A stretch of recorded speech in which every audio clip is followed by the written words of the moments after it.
Deus. Boa noite, irmãos. Paz do Senhor Jesus a todos. Já pedir o Marcos para trocar a versão aí. Eu vou pregar na NVI hoje, tá? Como eu estava falando ali atrás, ali com a irmã ali, estava falando com ela, né? Que normalmente eu estou lendo mais, forçando a ler mais na NAA, que é a versão da igreja. Mas quando é algum estudo maior, alguma coisa maior, eu ainda volto para a NVI, que é a que eu mais li na minha vida até agora, então eu gosto mais dela. Mas nada que eu ainda consiga me forçar a ler a versão da igreja, tá bom? Então, todos os textos que eu vou usar vai estar na NVI, tá bom? Versão para quem também não sabe do que eu estou falando. Né? Pode ter alguém que está assistindo e não sabe do que eu estou falando. Amém? Então, nós vamos ler, antes de iniciar tudo aqui, Hebreus capítulo 6, versículo 19. É a terceira vez que eu faço essa pregação sobre a âncora da alma.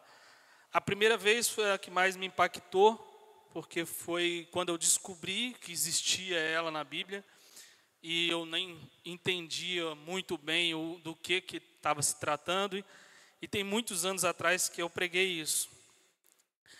A segunda vez que eu tive a oportunidade foi segunda-feira agora, que foi me chamado para pregar, e aí eu falei assim, eu vou pregar o que eu vou pregar quarta-feira de novo.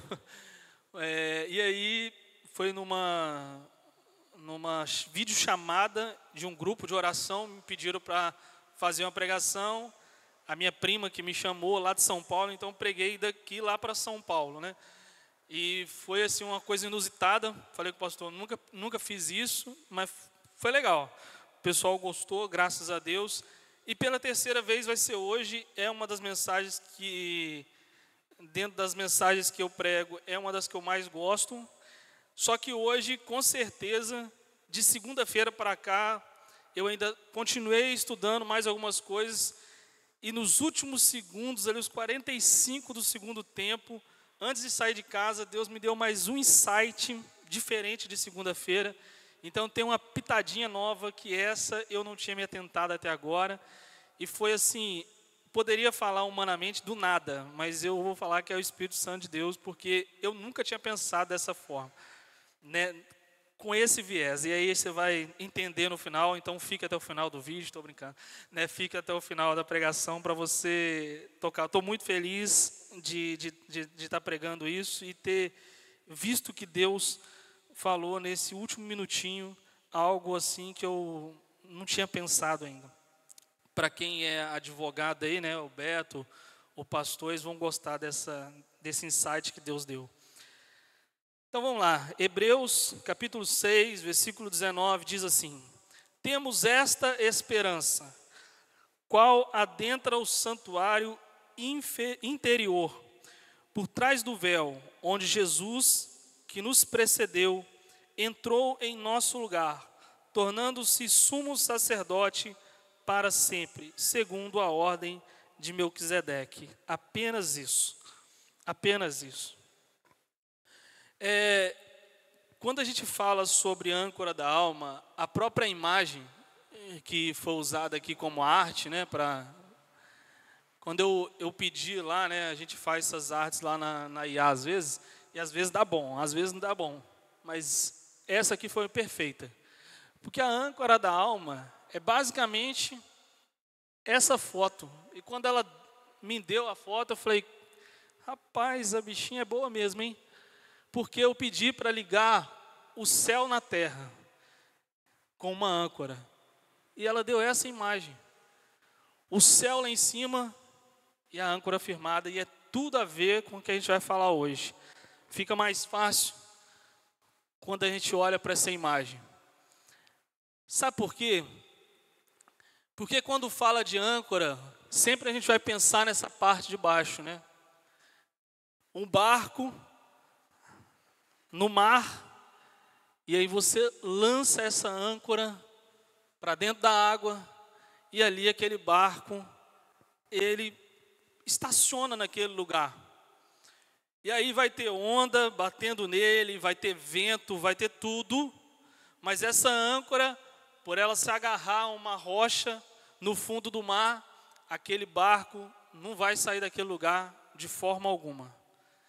É exatamente esse conceito que esse versículo do capítulo 6, versículo 19, ele está nos mostrando. Só que tem algo um pouco mais profundo, e é isso que eu fico muito feliz em Deus me trazer aqui para falar.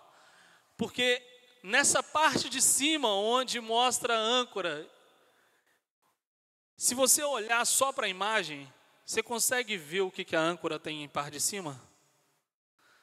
Se você lembrar um pouco da imagem da âncora, exatamente, Isabela, exatamente. Em cima está como se fosse uma cruz. E é perfeito isso. É perfeita a imagem porque quando você liga as suas coisas no céu, você tem a ancoragem embaixo. Isso só aqui já poderia descer e ir embora, porque é maravilhoso ver isso. E quando eu li isso pela primeira vez, aqui em Hebreus capítulo 6, eu ainda fui um pouco mais longe, lógico, porque nós somos um ser que tem uma trigotomia, que a gente chama, né? Corpo, alma e espírito. Então, o corpo, ele pode perecer, ele é perecível. Do pó da terra viemos, do pó da terra retornaremos. Então, esse corpo meu e seu, ele vai voltar para a terra. Esse não vai fazer nada, ele só pode te carregar de um lugar para o outro. O espírito, que é o espírito humano nosso, que é aquele que lá no Éden foi soprado ali, né, o sopro divino, esse é o espírito humano, aquele que conversa com Deus, aquele que tem uma proximidade e pode conversar com Deus, porque você pode muito bem também abrir mão disso e conversar com outras coisas espirituais que não são Deus. Mas quando você tendenciona esse espírito a exatamente se ligar a Deus, aí algo diferente acontece. E é aqui que é o nosso ponto, porque a âncora, ela fica exatamente no meio. Quando você lança essa âncora, ela automaticamente ela vai se agarrar em alguma coisa. E aí, a princípio aqui, antes de entrar ainda nos pormenores, eu queria que você fizesse assim um raciocínio lógico e básico. A minha âncora, a sua âncora, hoje, sem você saber nada do que vai ser falado ainda nessa pregação, onde ela está ancorada? E quando eu estou te perguntando isso, eu quero que você realmente se aprofunde nesse pensamento e pense, não de maneira filosófica, está em Deus, Diogo. Mas eu quero que você realmente entenda, será que está em Deus? Será que quando a tempestade, já que é uma âncora, quando vem a tempestade, quando vem um momento difícil, seu barco balança e sai do lugar, ou ele se mantém em Cristo? Porque esse é o grande ponto. É onde nós temos que ver se realmente nós estamos usando essa âncora na nossa vida. Porque aqui, como no versículo 19 diz que ela é firme e segura. E um outro ponto aqui, que assim, esse versículo é tão pequeno, mas ele tem uma profundidade imensa. Porque ele fala aqui que a qual adentra o santuário interior. E aí, para quem é um pouquinho mais leitor de Bíblia, vai se arremeter lá atrás, no deserto, onde tem o tabernáculo. Por que do tabernáculo? Porque o tabernáculo é onde tem o santo e o santo dos santos, a qual adentra o véu. O véu é algo que separava o santo dos santos. E aí te pergunto novamente, em qual lugar você está? Você está no santo ou no santo dos santos? Estou só te provocando, tá? Calma. Estou só te provocando. Porque quando a gente, assim, tem uma ilusão de que nós estamos lá, a gente vai cantar aquela música que eu gosto tanto, né? No santo dos santos, em outro lugar, não sei viver. Beleza. Mas quando você está neste lugar, há coisas que acontecem e que você repara onde eu alicercei as coisas que eu penso, o que eu fundamentei, onde eu quero chegar, a esperança que esse versículo fala, ele vai existir. Quando eu não tenho essa âncora firmada e segura nesses fundamentos de Deus, eu automaticamente não estou nesse santo dos santos. E aí é preciso eu ter humildade de fazer coisas que o capítulo 6, no versículo 1, já fala. Portanto, deixamos ensinos elementares a respeito de Cristo e avançamos para a maturidade, sem lançar veementemente o fundamento do arrependimento. Porque o que nos faz ser avivados é primeiro ter arrependimento. Sem arrependimento não existe avivamento. Se eu entender que eu estou errado, que eu estou indo para o caminho errado, eu não tenho avivamento. Não existe. Biblicamente é impossível. Se você não reconhece o seu pecado, as suas falhas, as suas limitações, você não vai ser avivado. É um pseudo avivamento que você está vivendo. É um pseudo achar que eu estou flutuando, mas não estou. Biblicamente é impossível. Existe o arrependimento e você precisa passar por ele. E na Bíblia inteira você vai ver pessoas que elas jogavam cinza sobre a cabeça, vestia pano de saco, para mostrar o quanto elas estão arrependidas, o quanto elas estavam se sentindo, não só no interior, mas visualmente arrependida das suas falhas, dos seus erros. Então, há uma tentativa bíblica o tempo todo de nos mostrar que fazendo isso, nós vamos o tempo todo fazer o que a palavra pecado diz, que é errar o alvo. Então, quando nós erramos o alvo, automaticamente nós temos que entender que erramos o alvo e voltar por outro caminho. E quando a gente faz esse voltar por outro caminho, a gente chega nessa âncora de novo. Porque aí a gente consegue colocar na nossa vida o que a âncora faz, que é estar agarrada, firmada no lugar onde eu não saio. Para alguns no mundo é se chamar fundamentalista, para outros é ser teólogo demais, para outros é radicalismo, mas para nós é viver Deus. Para nós é viver Deus. Porque o viver Deus, eu não posso ir com a maré. Ou o famoso Zeca Pagodinho, deixa a menina me levar. Eu preciso estar conectado com Deus. E é o primeiro sinal de que eu estou à deriva. E muitas vezes isso acontece por causa de nós mesmos. Nós nos deixamos ir, está tudo bem. Eu sempre uso um exemplo de um mandril, né? Às vezes acontece do mandril você desligar ele e ele continua girando. Se o rolamento estiver bom, né? Ele ainda gira um tempo e daqui a pouco ele para. E muitas vezes a gente não percebe que a gente já se desligou do céu. E quando a gente vê, parou. Eu tenho conhecimento, e tive conhecimento, de um tempo agora, de um pastor. Isso aí é a história que nós já ouvimos, né? Mas tão perto de novo aconteceu, né?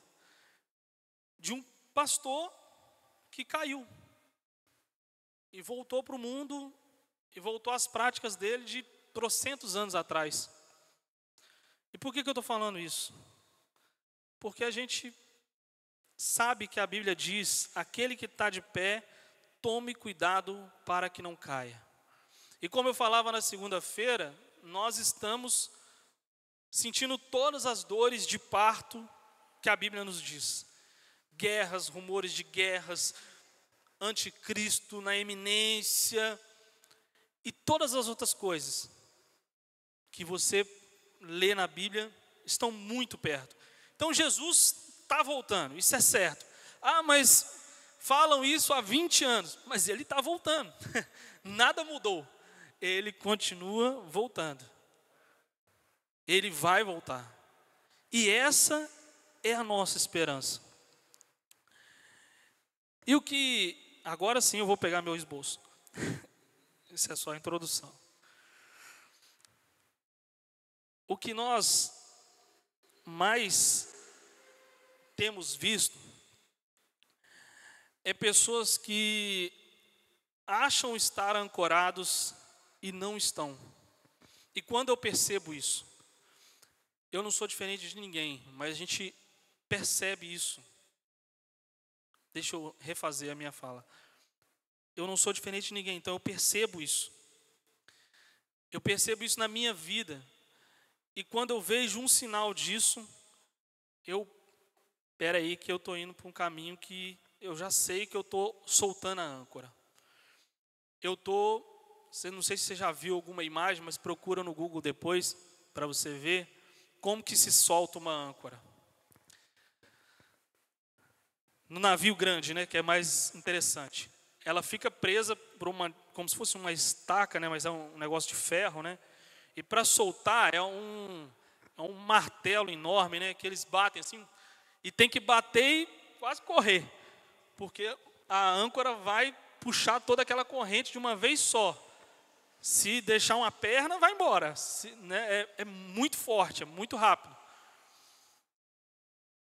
E quando a gente puxa ela de volta, que você está desancorando ali, você vai reparar também no vídeo que você pegar para assistir, que é bem devagar. Então, o que é que você consegue definir? Para você chegar a Deus é rápido. Basta uma escolha. Basta uma pancada certeira e você vai estar com Deus.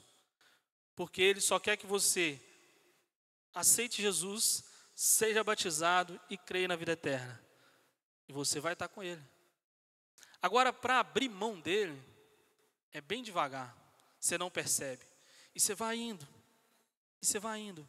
Quando você vê, e qualquer pessoa que já foi no mar aí, para nadar ou qualquer coisa, vai ver que você está nadando aqui, daqui a pouco você está longe. Se você souber boiar, então, rapidinho você está longe no mar. E é exatamente assim nas nossas vidas espirituais.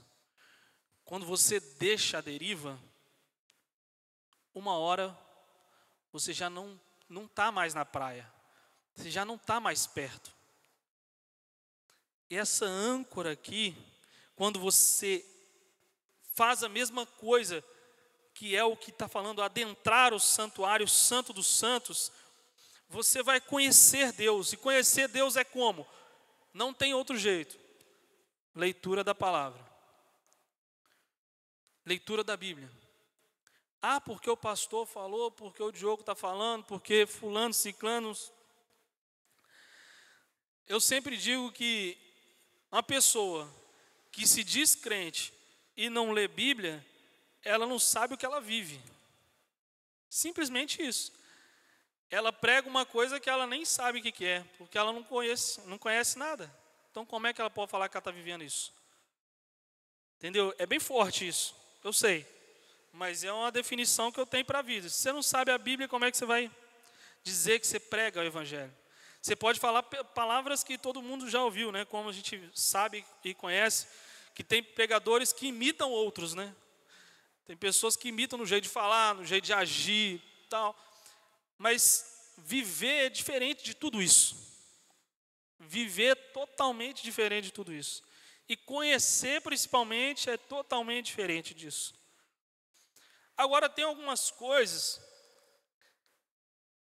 que para você chegar nesse ponto de você ir perdendo, que eu acho que é o maior foco de Deus nessa noite, é você identificar quando não estar à deriva ou deixar o seu barco ir à deriva. Você está alicerçado, porque a palavra de Deus diz que uma casa edificada na areia, veio a tempestade e ela ruiu. Mas uma que foi edificada na rocha, ela permaneceu. Isso tem tudo a ver com a âncora da alma. Outro texto que você vai lembrar. O próprio Pedro, quando andou nas águas. Você está olhando para Deus. Está olhando para Jesus, né, no caso de Pedro. Olhando para Jesus, olhando para Jesus, olhando para Jesus. Mas aí Pedro faz o quê? Olha para o vento. Esse simples olhar para o vento faz com que ele afunde. Então o que Deus quer nos trazer nessa noite é que você não pode se distrair.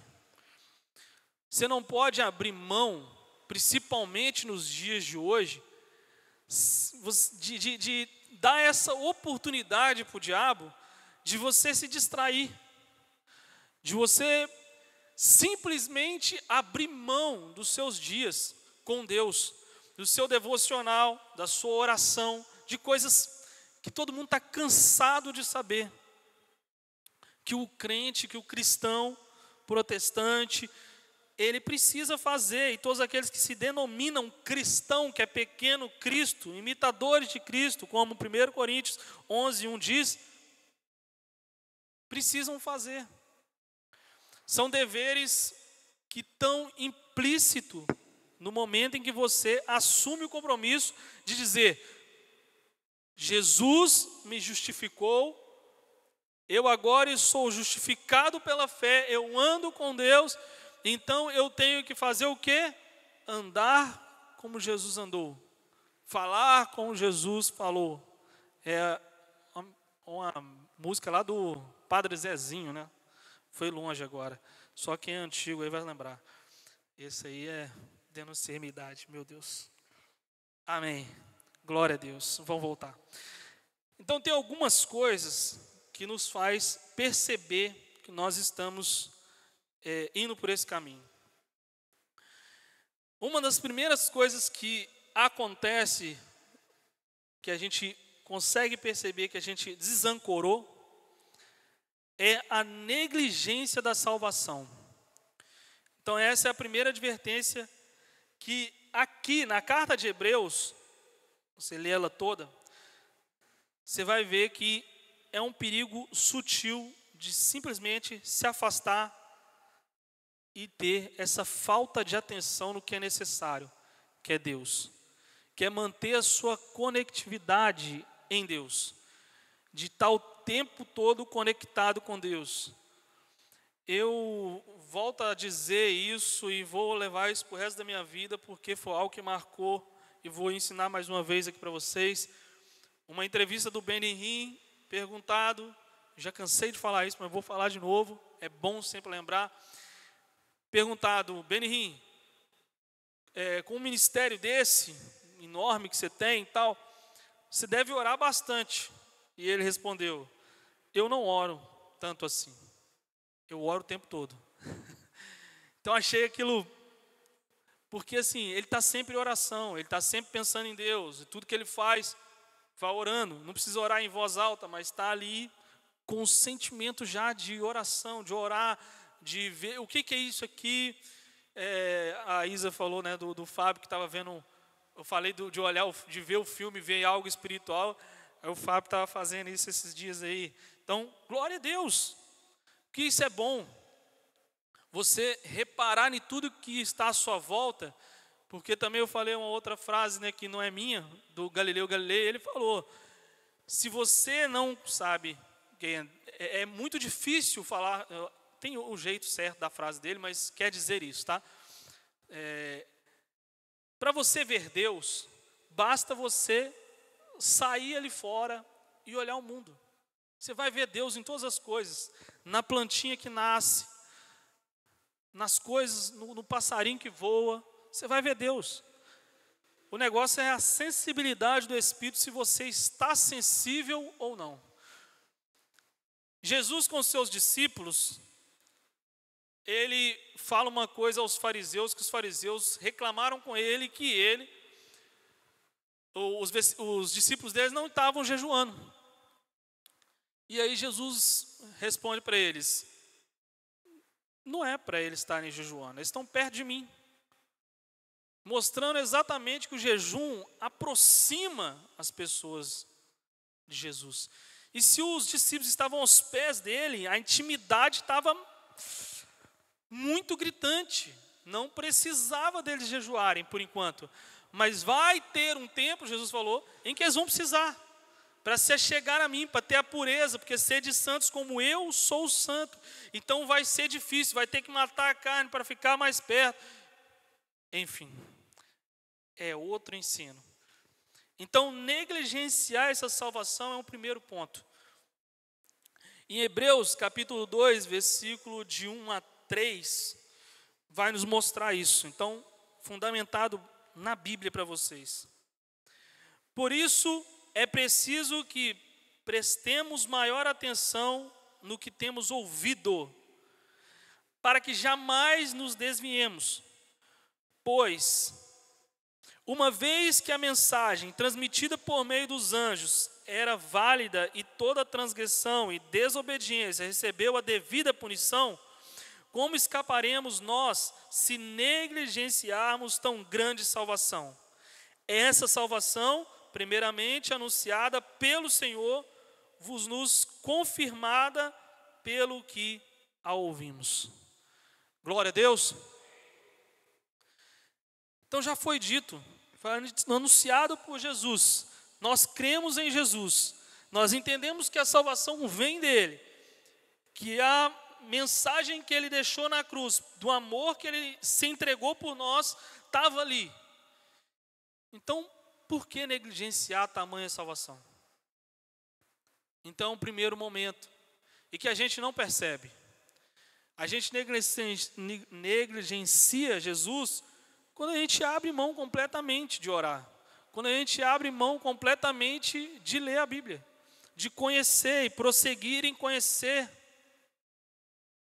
Ninguém, nem o maior teólogo do mundo, nem o mais sábio, se ele parar de ler hoje, ele vai saber porque vai saber. Não existe isso, porque a palavra de Deus, ela deixou definida, que ela se renova a cada dia. Então ele nunca vai saber. Já tem essa vírgula. Eu sou sábio. Espera aí. Você não sabe, porque o dia de amanhã tem uma coisa nova aqui. E você não sabe o dia de amanhã. Então você não é tão sábio assim. Então a Bíblia, ela por si só, ela vai cortando as asinhas, né, da pessoa. Segundo aqui, que a gente pode cair, é endurecimento do coração e incredulidade. Aqui em Hebreus, ele usa o exemplo de Israel, que é Hebreus capítulo 3, versículo de 7 a 13. Vamos ler Bíblia, hein, gente?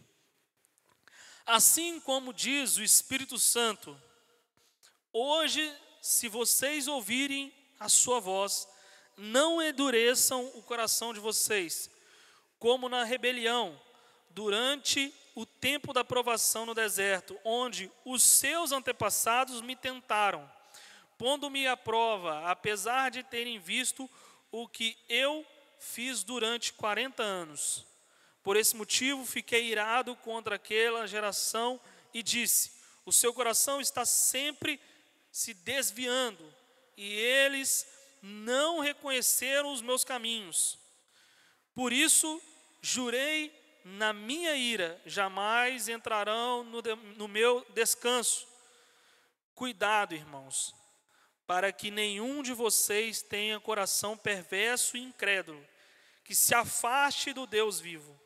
Ao contrário, encorajem uns aos outros todos os dias, durante o tempo que se chama hoje, não é amanhã nem depois, a fim de que nenhum de vocês seja endurecido pelo engano do pecado.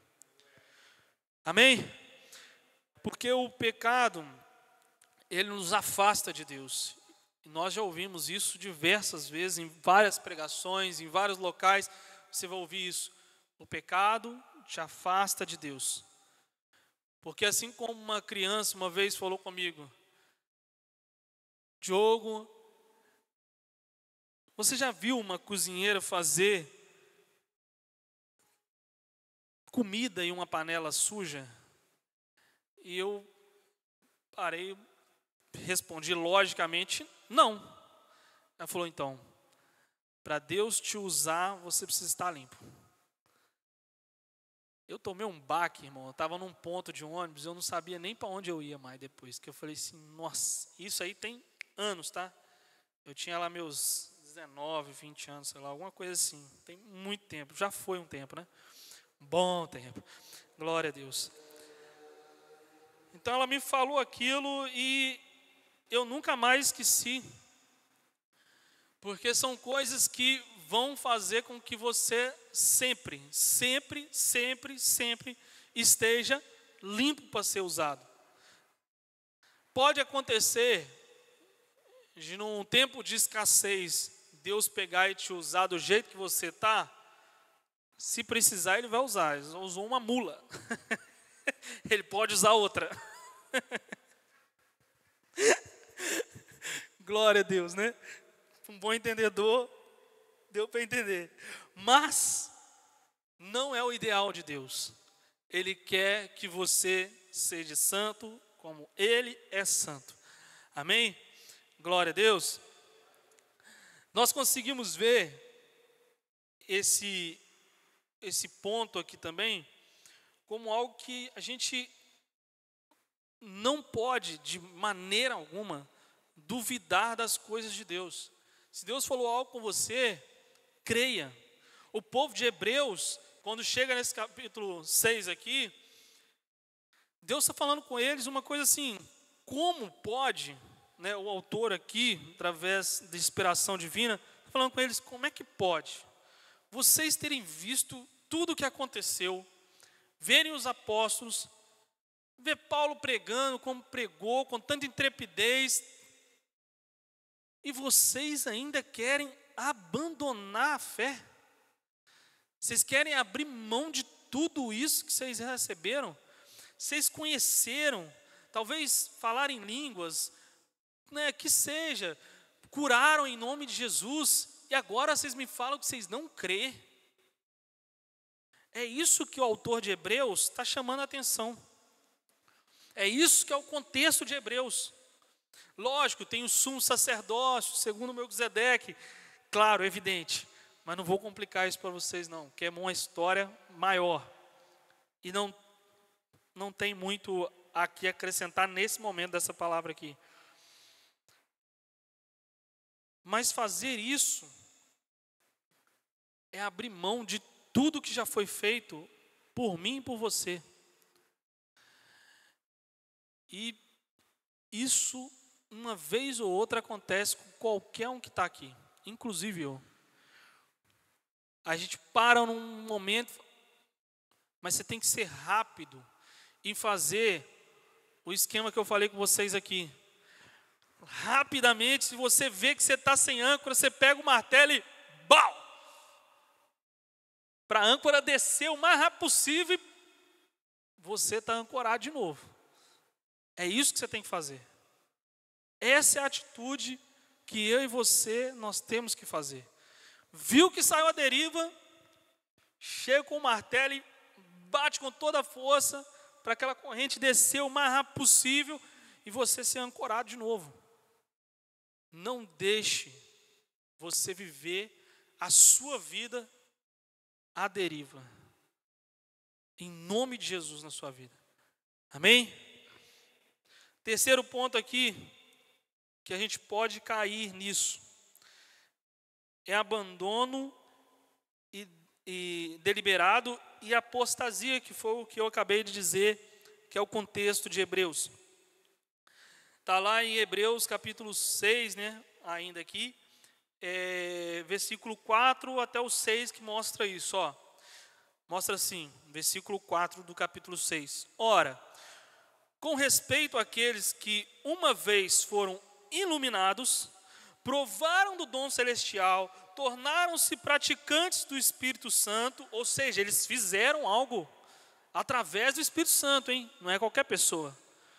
Experimentaram a bondade da palavra de Deus e os poderes da era que há de vir e caíram.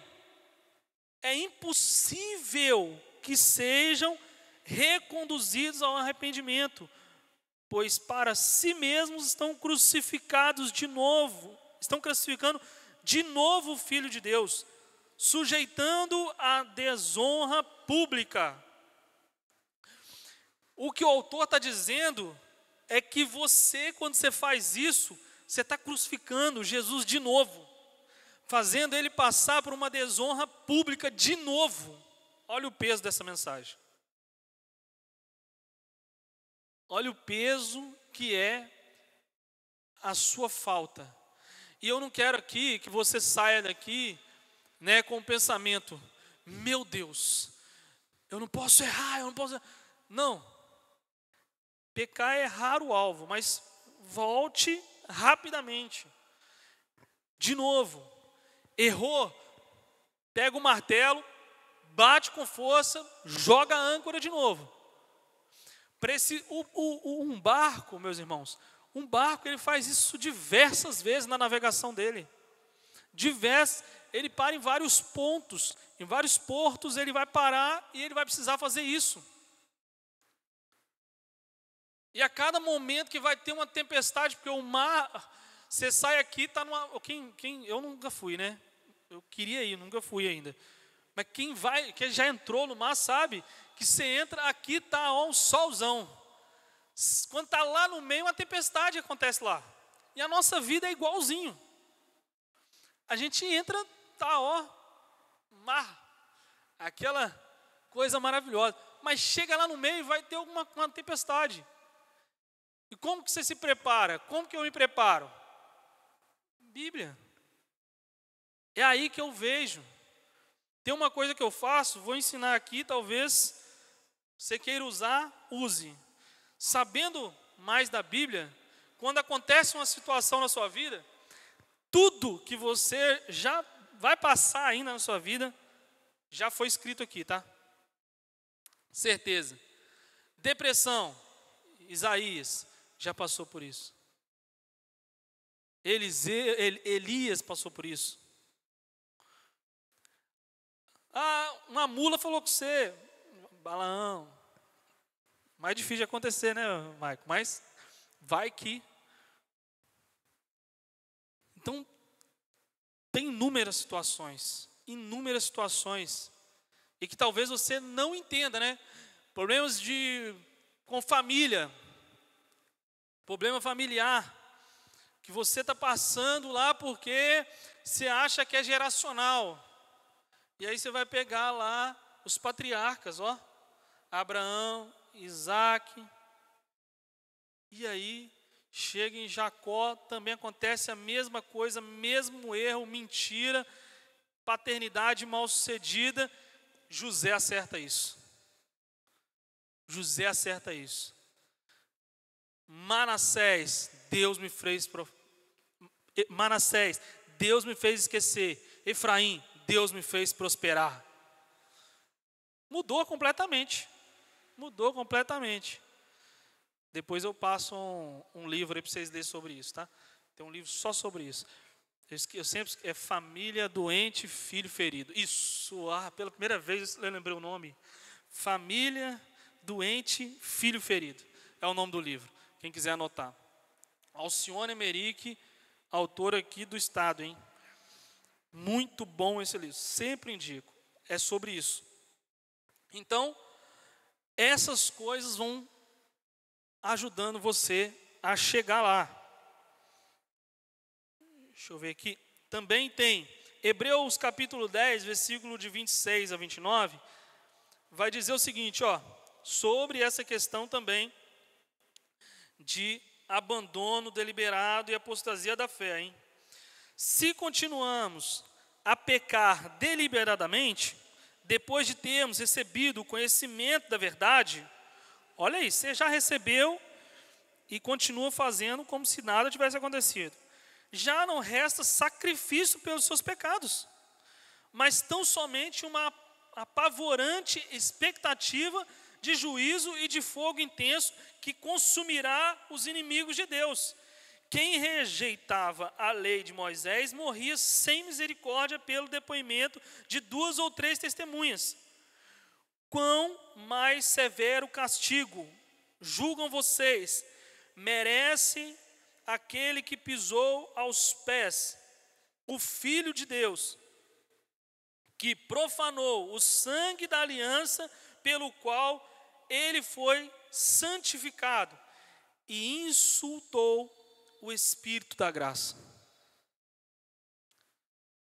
Errar no tempo de Moisés, você podia pegar ainda um boizinho, uma ovelha, um passarinho, vai lá, sacrifica. Tinha uma vez no ano, você pegar o sacerdote, ele ia lá, sacrificava. Tinha vários jeitos. Só que existe um sacrifício que foi feito por Jesus. Oh, glória a Deus, aleluia, Senhor Jesus. Que não precisa de outro. Não precisa de outro. Glória a Deus por isso. Ele morreu por mim, pela sua vida, uma vez só, para definir assim, está consumado. Glória a Deus. Se você tem uma outra mensagem que eu já preguei uma vez, que esse está consumado é um grito de guerra. Significa um grito de guerra. Acabou a guerra lá, venceu. Está consumado. Esse é o motivo dessa palavra. Teotelestai. É o que Jesus falou. Amém? Deixa eu voltar aqui que eu me empolguei. Calma. Quarto e último. Glória a Deus. Eita. Armadura e afastamento da graça. É o quarto ponto. Quem estiver anotando, tá aí, hein? A quarta coisa que se você fizer, dá ruim. É um perigo prático no relacionamento com Deus e com os outros. Hebreus capítulo 12, versículo 14, diz o seguinte: busquem a paz com todos e a santificação, sem a qual ninguém verá o Senhor. Tomem cuidado para que ninguém se afaste da graça de Deus e para que nenhuma raiz de amargura, ao brotar, cause perturbação e contamine muitos. Olha que interessante. A amargura é o quarto ponto que não pode acontecer. Alguém fez alguma coisa para você, você fica tão dodói que você abre mão daquilo. Não vou falar com aquela pessoa, não vou falar, não perdoo, não perdoo, não perdoo, não perdoo, não perdoo. Ok, irmão. Deixa eu citar uma coisa para você. Quem não perdoa, não é perdoado. Se você não perdoa, simplesmente você está fazendo uma das coisas que está fazendo você ficar à deriva, Para quando Jesus voltar, você falar: Jesus, aleluia, glória a Deus. Assim, mas aqui, e o Zezinho lá que você não perdoou ele até hoje? Como é que fica? Não, mas que não sei o que lá, que não sei o que.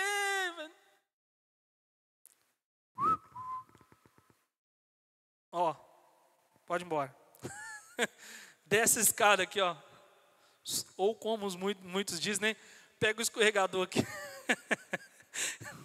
O escorregador é triste, né? Irmão, quando o cara fala assim: ó o escorregador, hein? Vai de escorregador. E realmente é isso aí. Em outras palavras, é isso aí. A amargura é uma coisa que você não pode ter. E olha que interessante, que fala raiz de amargura. Ou seja, é algo que quanto mais tempo você deixa isso crescer na sua vida, mais a raiz, ela vai ganhando. Como eu fiz agropecuária, eu vou te dar essa instrução aqui, né? Em agropecuária a gente aprende que o mesmo tamanho que a árvore tem de copa, ou seja, que ela tem em cima, ela tem embaixo, de raiz. Então, talvez você vê o tanto de amargura que você tem já olhando para o espelho. Você sabe que você tem. Você sabe que você tem. Ninguém precisa dizer isso para você. Você sabe que você tem. Aí o que você vai fazer? Procurar tal pessoa X. E é muito difícil fazer isso. Eu já passei por algumas vezes isso. Você tem que ir lá, conversar com a pessoa, sentar na frente da pessoa, se humilhar. E mesmo que não seja você que fez o que fez, sei lá qual a história que você viveu, e pedir perdão. Dói uma quantidade, meu irmão. Mas vou te falar, o perdão, ele não liberta o outro, ele liberta você. E quando você ganha esse perdão, é a mesma coisa que Jesus fez. Jesus fez isso conosco. Ele não tinha pecado. Ele não tinha nada para pedir perdão. E ele foi lá e se pendurou na cruz. Se pendurou não, colocaram ele, né? Mas estava lá na cruz pelos nossos pecados. Olha o tamanho da profundidade do que Jesus fez por nós. Nós sabemos disso, mas é bom, de novo, se é a terceira vez que eu estou pregando essa mensagem, é reafirmar isso na nossa mente, porque às vezes a gente esquece disso. E é a coisa que fundamenta toda a nossa fé, mas nós esquecemos assim mesmo. Então, em Hebreus, ele mostra isso. Nenhuma raiz de amargura ao brotar cause perturbação e contaminação de muitos. E agora, para chegar ao final, tem aquilo que eu falei no início, que foi os 45 do segundo tempo, saindo de casa. Deus lançou uma coisa na minha mente que eu falei assim: cara, não tem nada a ver isso. Tem nada a ver isso. Aí eu fui e falei: vou pesquisar, né? Já que veio na minha mente, vou pesquisar. O que tem a ver? Olha isso, gente. Deus falou assim: amigo, dá uma pesquisada aí, o que tem a ver a quinta emenda com isso que você vai pregar hoje. Eu falei: mas como assim? Que loucura é essa? Maicon e Beto aí, consegue pescar alguma coisa? Quinta emenda com isso aqui. Esperança, não sei o que. Eu falei: rapaz, que loucura é essa? Fui pesquisar. Que loucura. Eu falei assim, eu vim rindo até não querer mais. Eu falei, que isso, cara? Que loucura é essa? A analogia das duas coisas reside na ideia de proteção e confiança contra a acusação e a dúvida. Não é isso? Juridiquês aí, vocês dois aí, é isso mesmo? Olha isso. O ponto mais famoso da quinta emenda é o direito de não ser forçado a testemunhar contra si mesmo, que é o direito ao silêncio. Harvey Specter aqui agora. Né? Vocês estão aqui, eu tô aqui. Só quem entendeu, só quem vê a série. Amém. Vai lá, tá? Conceito jurídico da quinta emenda é proteção contra a autoincriminação. Vai pescando aí. O sistema legal oferece uma proteção para que o indivíduo não precise fornecer a prova da sua própria culpa. Está começando a entender, hein? O foco é deixar que a acusação, o promotor, o cara que fica lá, falando, ele fez isso mesmo, não sei o quê, prove o caso. Então, é o promotor que tem que provar que você fez alguma coisa. Isso mesmo?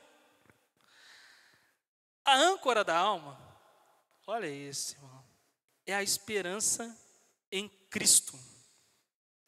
Oferece uma proteção contra a voz da consciência culpada. Nós somos os nossos promotores.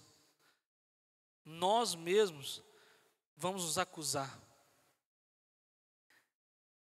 A sua consciência, ela vai ser seu promotor. Ela vai ficar te julgando. E aí você não vem para a igreja. E você não é nada. Você não pode estar aqui. Você fuma, você bebe, você se droga. E você não pode estar aqui. E aí você só vai se afastando. Você se sente culpado. Olha isso. O texto de Hebreus nos encoraja a nos aproximar com sincero coração, em uma plena certeza da fé, tendo o coração purificado de uma má consciência. Você chega na frente do promotor e fala, eu sou culpado. Eu sou culpado, mas sou eu que fiz tudo. Sou eu que fiz tudo. Você pensa, na hora que eu li isso aqui, que eu pesquisei e entendi isso aqui, eu falei assim, eu pensei, eu lá na frente do tribunal, o promotor falou um monte de coisa ali, você está naquela situação que você não sabe qual defesa você faz, né? E aí a única coisa que você, depois de ouvir tudo aquilo, aquelas atrocidades que o promotor falou, assim, eu sou culpado, né? Depois de tudo que ele falou, eu não tenho mais defesa, tudo isso eu sou mesmo. E aí quando o crente começa a perder esse foco, começa a se julgar, a dizer, eu sou culpado, e aí começa a retroceder tudo aquilo que Deus ensinou para ele, tudo que Jesus ensinou para ele, que o Espírito Santo forjou nele. Aí é que vem. Se tornando uma testemunha contra si mesmo, a quinta emenda é não fazer isso. E aí você faz isso. Ao duvidar da eficácia e da suficiência do sacrifício de Jesus, a fé, por outro lado, significa se calar diante da culpa e confiar na justificação perfeita oferecida por Cristo. Não, só um aleluia foi fraco. Pô, que depois disso tudo. Glória a Deus, rapaz. Glória a Deus. Porque não é você que se justifica, é Jesus que te justificou. Você pode se sentir culpado, naquele momento ali, com todo mundo falando de você, né? Meu Deus, eu vou esquecer o nome aí, vai ficar ruim, né? Meu Deus. A Paola que batizou aqui, aparece os montes de dono e você não é do Senhor e tal. Eu falo, peraí, não sou eu que me justifico, é o Senhor, é Ele,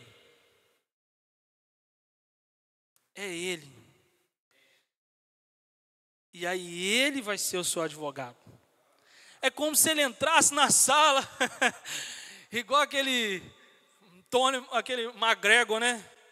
Ele entra todo, Jesus entra no tribunal, ó, só balançando o braço. Eu sou o advogado desse cara aí. Eu sou o advogado dele. Ele está quase perdendo, mas eu entrei. E é isso que Jesus quer passar para você. Na vida de fé, a âncora é um lembrete de que a salvação, ela não é aleatória, mas tem um devido processo divino. Ela foi estabelecida pelo juramento e pela promessa de um Deus imutável. Ele não muda. A âncora é lançada no que é impossível que Deus minta. Ele nunca mentiu para você. Se Ele diz que você foi salvo, você foi salvo. Se Ele diz que Ele tirou o pecado de você, Ele tirou o pecado de você.